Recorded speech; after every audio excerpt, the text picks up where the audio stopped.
Yes, the title is correct. In this video, we want to talk about how game theory actually helped me in business. There's a lot of models from game theory that you can apply in real life and in business. And since I gathered that not many people talk about that, especially on YouTube, and it's still a small subject but has huge potential for strategic thinking, decision making, and so on, I want to talk more about that and help you with that to get better mental models so you can do better decisions for everything. The first time I came to game theory was when I was actually playing around. I was always in some board game bars. Yes, those kind of things exist. Basically, you go there, you have between 500 to 1,000 game boards. You just sit down, play with your friends. You can also play with other people. Sometimes you have meetups. Sometimes people surround themselves and you play with different players, right?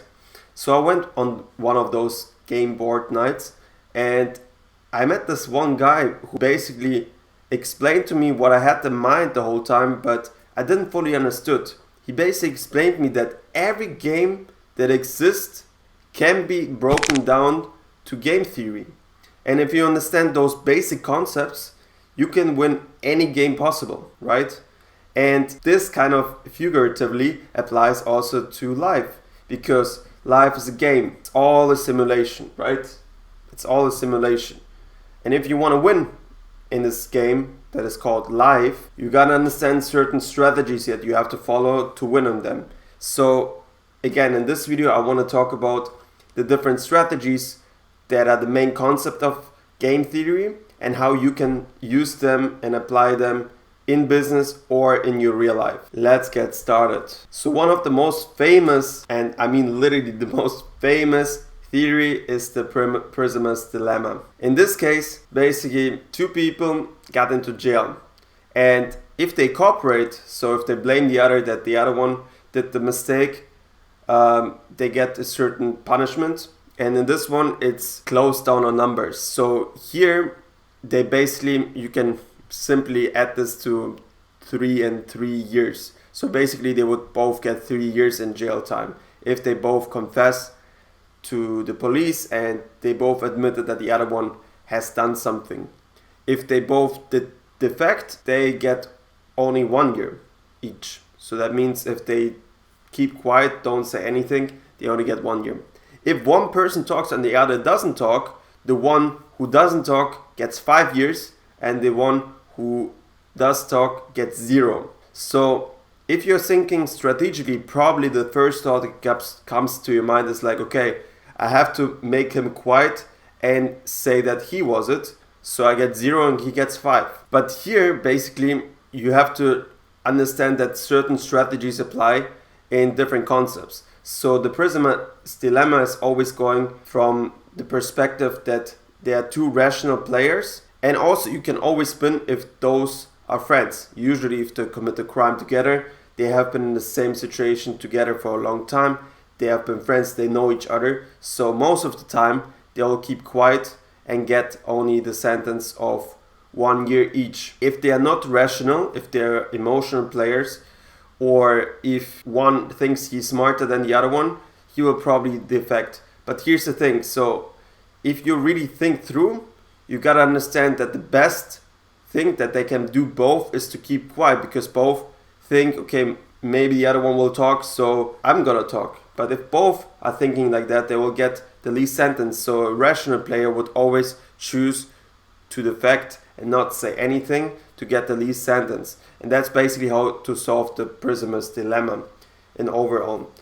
It's maybe unlogical in the beginning. I also took some time to fully understand it, and there's more concept behind it. But the most important rule that you have to understand is to solve the prisoner's dilemma, you basically have to go from an equilibrium that is the best outcome for both. And in this case, the best outcome for both would be to keep quiet, and that's why both will go from that. I'll go why is that later on again, but how can you use this concept for business? If you're doing business with somebody, it's super important that you have trust towards each other. And trust is such a easy word to say, because in business, literally there's a lot of scams going on.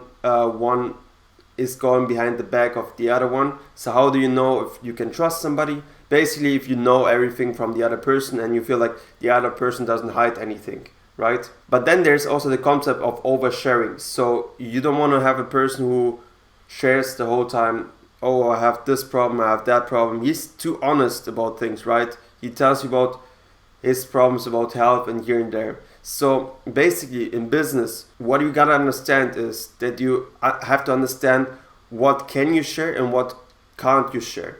And the more valuable things you share, the better it is overall. One of the concepts is, for example, how much money you have when you come into business.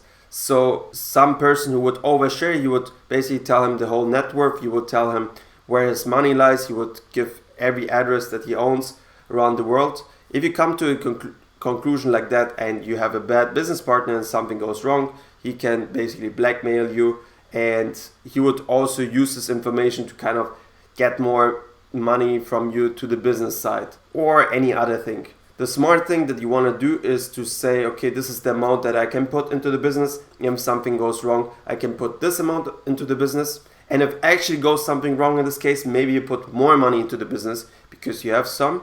But it's important to say that you shouldn't reveal every net worth that you own.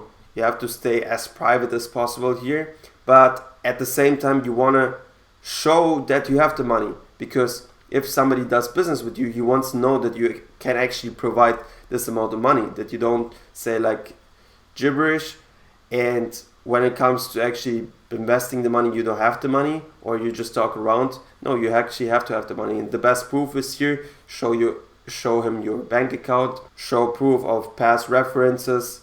You can contact past business partners, check out the social media profiles, and then also just know from the psychology of the other person how much what he's saying is true. And by the way, it's important that we talk about business the way we talk about as in game theory. A game theorist would never tell you like, oh, just be as honest as possible, just share everything, like give as much value as possible. And game theorist knows how much he has to put in to get something out, and he has to know that he has to follow certain strategies in life to achieve his results that he wants to get. So with this whole concept, I want to give basically a counterponent to the kind of models that are out there currently in the business world, where some concepts are about, okay, just keep everything quiet for you, just hustle, never reveal your plans ahead, just hustle. I think there's a balance between that, and it's also well documented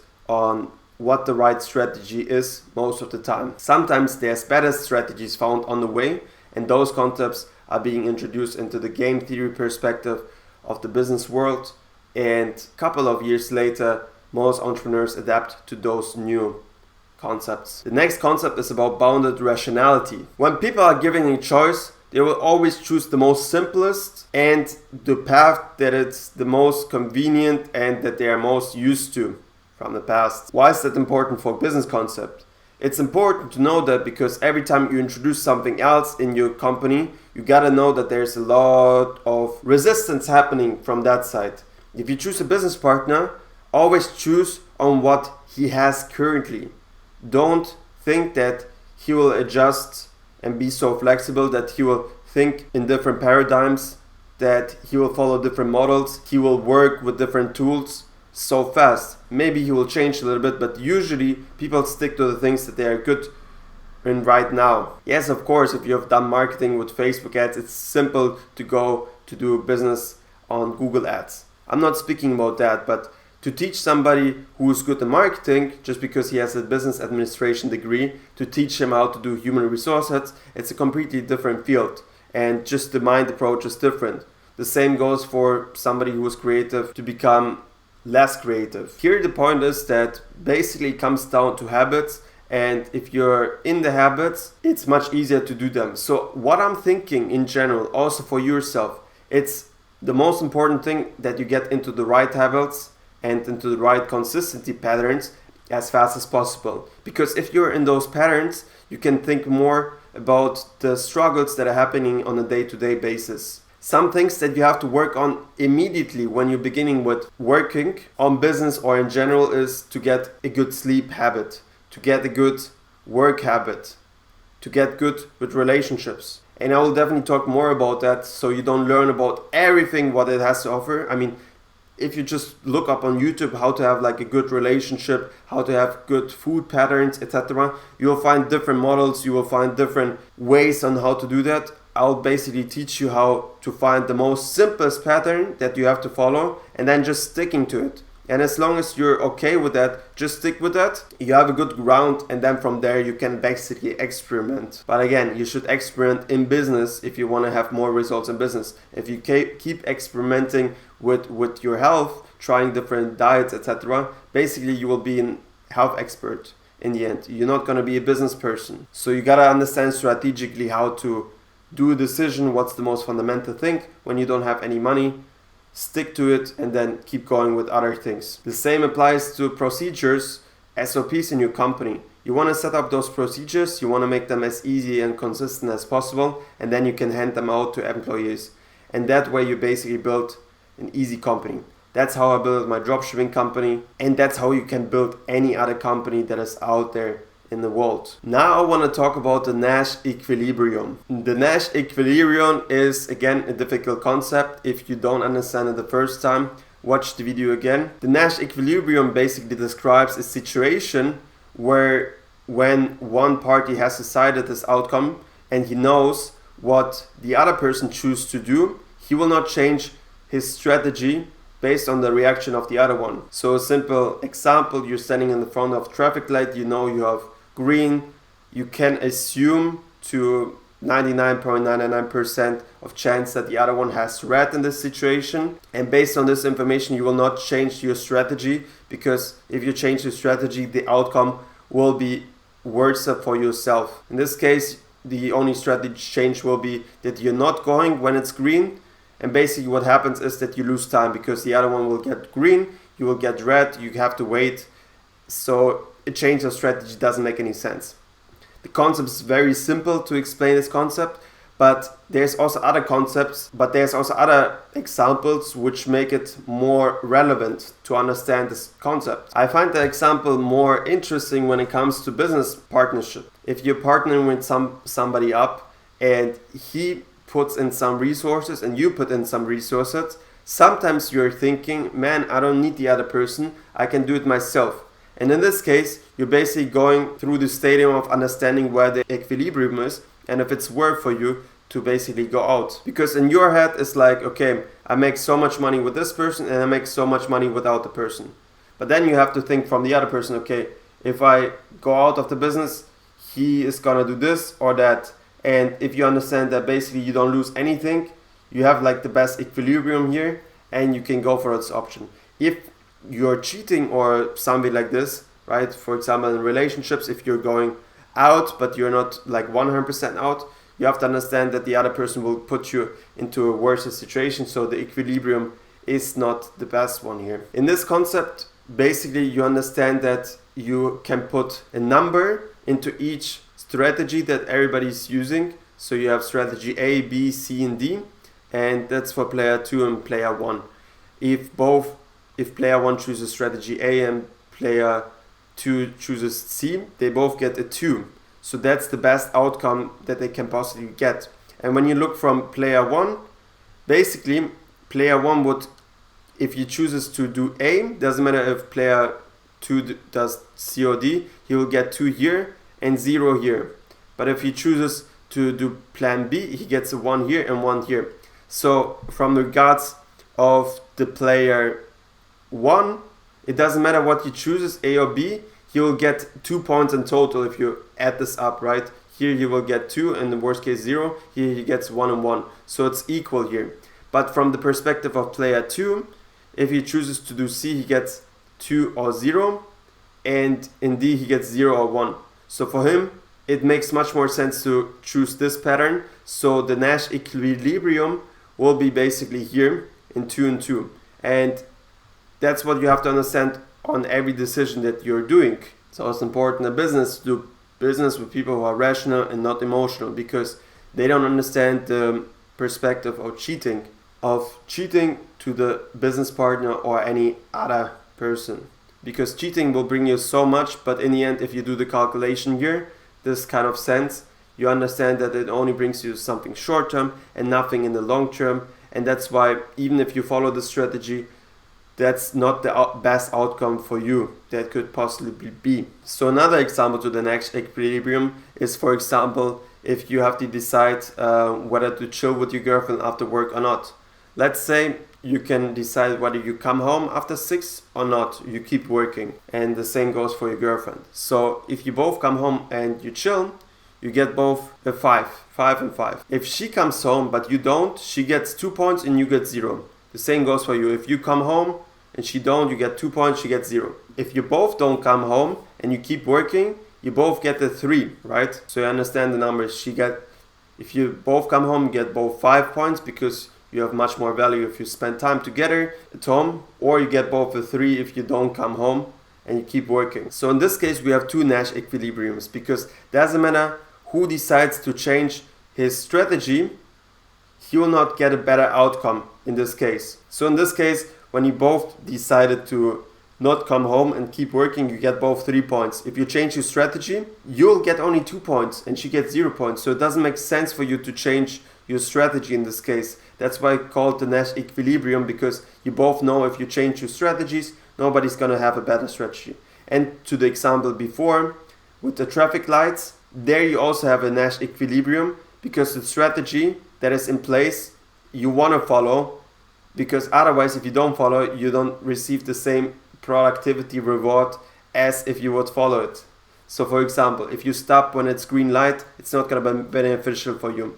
If you go when it's red for you but it's green for them, you're also not going to do that when you're with the car, because you can get into a traffic accident. The same rule applies for the other party. And obviously I'm not speaking here if you don't see any car on the way, or if you're if you're just walking with your feet on the street. I mean, in this case you really have the outcome and you would know the consequences. So in this case it doesn't make sense to change the strategy for neither of you. It would only make sense to change the strategy if you both agree to that. But here it needs a lot of communication, that you understand, okay, it's red for him and green for you, but you should do the opposite of that. So it doesn't make any sense.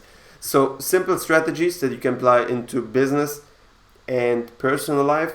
And yeah, if this topic gets more interested, I'll basically come up to the Nash equilibrium multiple times. But the first time to understand the Nash equilibrium is hard, so I took my time to give you some examples here on how to apply that in real life.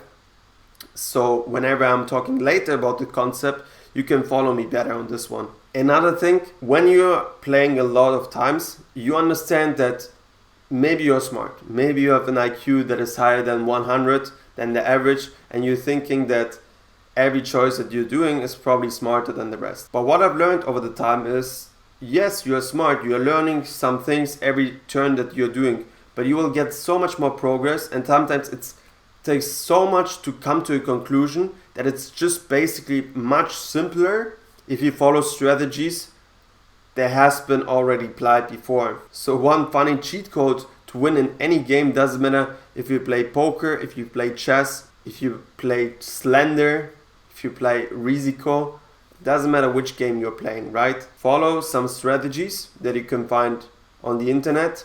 Just follow simply what they are saying, and then from there, after if you learned them and you're applying them, then you can relocate your strategies and maybe think for yourself after you're already playing on a high level. And in real life it's the same. If somebody teaches you about how to do fitness, how to eat healthy, the very basic concepts that applies to nearly everyone, you should just simply follow what they're saying if they have the license, etc. And then from there you can think, oh, maybe for me it's a little bit different. Because every time something doesn't work for you, you think like, oh, the general advice doesn't work for you. But this little special thing will never win you. You gotta learn the strategy first, and then from there you can keep on playing your game. And the last thing that I want to talk about is zero-sum game. If you have followed some Silicon Valley guys, venture capitalists, founders, you probably came up with this term a lot of times. It's a zero-sum game. And nobody wants to play a zero-sum game unless you're a devil player and you just care about winning. But in real life, usually you don't care just about winning, but you also care about building something together, having some share. It's not the most noble idea to be the richest man on earth, but everybody hates you. And usually you will not achieve that because there's more variables inside that prevents you from winning the game. So in a game of life, usually you have to cooperate to win the game. And what basically Silicon Valley teaches you the most is that you shouldn't play zero-sum games. And why is that? Because basically if you are winning, another person has to lose, and there's no value created in this chain. So for example, investing into crypto is a zero-sum game, because if somebody invests into it and you sell, there's no value created. Trading is basically like a parasite game, and I'm really sorry if I've offended somebody, but that's true. There's no value created of telling somebody to buy it when you're selling, so you can sell for a higher price and somebody buys high and then sells low. Some not zero-sum games are businesses that are built it, because when a business is built it, usually technology is put into that so you can give the product to more people for a cheaper price with better quality. You can hire people for your work phase and there's value created, actual value. But basically what I want to pin out that I have never seen anybody talk about, that in each business there's a zero-sum game. And here we come back to the first point that I talked about, basically about how much you can share inside your business and how much don't. People love people who share a lot. And I've seen that in my space, in the e-commerce space. People love to share and people love the ones that are sharing. But what I saw is that 99% of information will be shared, but this like one little information, this 1% is not being shared. And I think it's stupid, because this last 1% is the zero-sum game that I'm talking about. When it comes to my business model, dropshipping, I can share everything, and I'm very transparent about all the numbers, all the stores, the products I'm selling, the niches, etc. But there's a time and place when I'm selling this one particular product at this particular time in this particular market, and if somebody's selling exactly the same product with the exact same copy, with the exact same branding, everything same, it's a zero-sum game. Basically, the market is only this size, and the ads cost gonna go up for us, and we're just gonna divide our target market. There's no value added in this chain. So I'm very skeptical nowadays, and I've done this before. I've done this mistake before of sharing exactly in this moment when I'm scaling something, to share exactly what I'm doing, because it will not provide any value for me personally. I will share maybe some of the revenue with somebody else because I was teaching exactly this thing. But it shouldn't be like that. How it should be is that you understand all the strategies, that you understand how e-commerce works, that you understand that there's different unsaturated markets that you can advertise to. And then with this strategy, you test out something on yourself and you find your unique niche in that, and you take this unique niche and you make the best one of that. If you get a competitor in this niche and he's doing nearly the same thing as you, the thing that he would add value in this chain would be if he is advertising a better product than you, because then it's gonna be a win situation for the customers. They are now getting a product that is better than your product, and you have to understand this sense you're kind of losing, but in the end there has to be progress made. If we are talking about banks, there's new banks out there. You can also talk about it's a zero-sum game because they are basically taking over the customers of the other banks. But it's not a zero-sum game because in this case they are giving more value to new customers, new services, new products, new way on how to handle banking. And overall the banking market is also growing. More people get access to banking, so that's why the market is growing. In film and music industry, it's kind of like a zero-sum game because the market is not really growing. There's music artists who are popping up and then going away. In the game industry, it's growing. We have NFTs nowadays, play to earn, a lot of new crypto games popping up, and they're adding more value into the chain, and you can see that the market is growing every year. So the learning that you can take from that is that you should try to not play a zero-sum game because there's more value created for everybody. Usually you feel this like hate moment for yourself, and also the other person hates you also, that you're doing the same business model as them. Think about it. You open up a restaurant, a Chinese restaurant, and somebody around the corner is opening up also a Chinese restaurant. So you basically compete for both the same audience if you don't do anything different, anything special than the other one. When people are thinking at home, oh, what should I eat? And they came up with Chinese, they will choose one of yours. It's not like that you created 2 times more customers from that. So keep that in mind when you're choosing a business model. You want to actually get into an industry that's growing. E-commerce is growing, right? More and more people get access to it. More and more unsaturated markets get better payment methods. More people get access to it. Better and better products are being made every single day. Those products are getting more accessible by being more cheaply designed, more cheaply made. So e-commerce is also not a zero-sum game. But again, it depends how you play it. So yeah, I hope you learned something in this video. If you like this stuff, keep commenting what you learned, keep commenting what else I should talk about. I want to do more videos on game theory and how it helped me in business to succeed. If you don't know me yet, my name is Daniel Sperman. I travel around the world since the last 4 years. I attribute my wealth to dropshipping. It's a nice business model where you can buy products after you have sold them. So basically you don't have any warehouse. If you sold something on your online store, you get the stuff afterwards and then you ship it to the customer, so there's no risk involved for you and you can test much more. If you want to learn about stuff like this, subscribe to my channel and I'm gonna see you on my next video. Cheers.